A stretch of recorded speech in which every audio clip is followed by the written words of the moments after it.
रात के 2:17 बज रहे थे। सब सो चुके थे, लेकिन मुझे नींद नहीं आ रही थी। कमरे में सिर्फ पंखे की हल्की आवाज और मोबाइल की स्क्रीन की रोशनी थी। मैं बस इंस्टाग्राम स्क्रॉल कर रहा था, तभी अचानक मेरा फोन बजने लगा।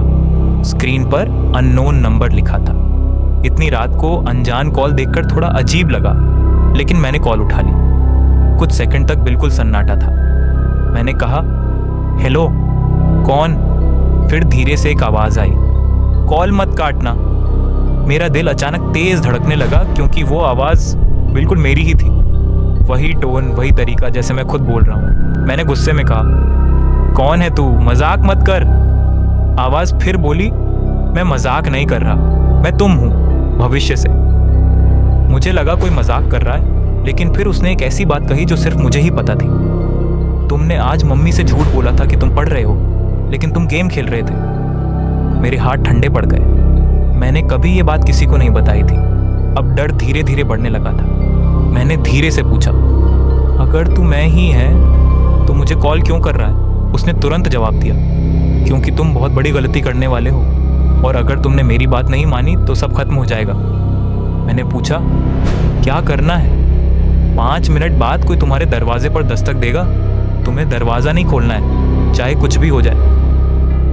मुझे समझ नहीं आ रहा था क्या हो रहा है, लेकिन डर इतना बढ़ गया था कि मैंने तय किया कि जो भी हो मैं दरवाजा नहीं खोलूंगा। मैं बिस्तर पर बैठ गया और घड़ी की तरफ देखने लगा। हर सेकंड बहुत भारी लग रहा था, और ठीक 5 मिनट बाद खट खट मेरे कमरे का दरवाजा हिल गया। मेरे हाथ कांपने लगे। फोन पर आवाज चिल्लाई, दरवाजा मत खोलना। फिर बाहर से एक आवाज आई, भाई मैं हूं, दरवाजा खोल। वो मेरे दोस्त की आवाज थी। वही आवाज, वही अंदाज। मेरे दिमाग में उलझन और डर दोनों चल रहे थे। एक तरफ फोन वाली आवाज मुझे रोक रही थी, और दूसरी तरफ मेरा दोस्त बाहर खड़ा था। फोन वाली आवाज फिर बोली, वो मैं नहीं हूं, प्लीज मत खोलना, वरना सब खत्म हो जाएगा।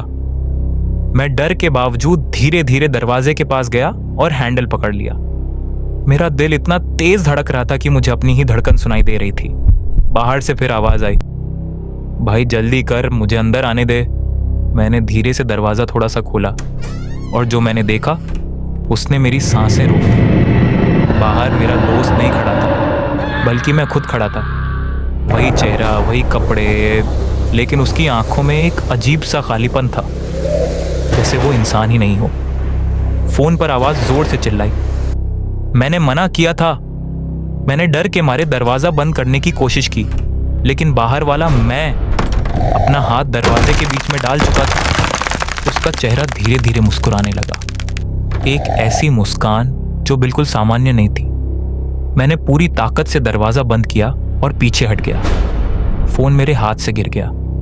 स्क्रीन पर कॉल अभी भी चल रहा था, लेकिन अब कोई आवाज नहीं आ रही थी। अगले दिन न्यूज में एक खबर चल रही थी, एक लड़का अपने ही घर में अजीब हालत में मृत पाया गया।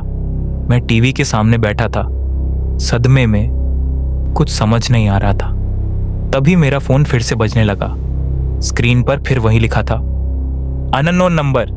मैंने डर के साथ कॉल उठाई और धीरे से कहा, हेलो। दूसरी तरफ से आवाज आई, कॉल मत काटना, मैं तुम हूं,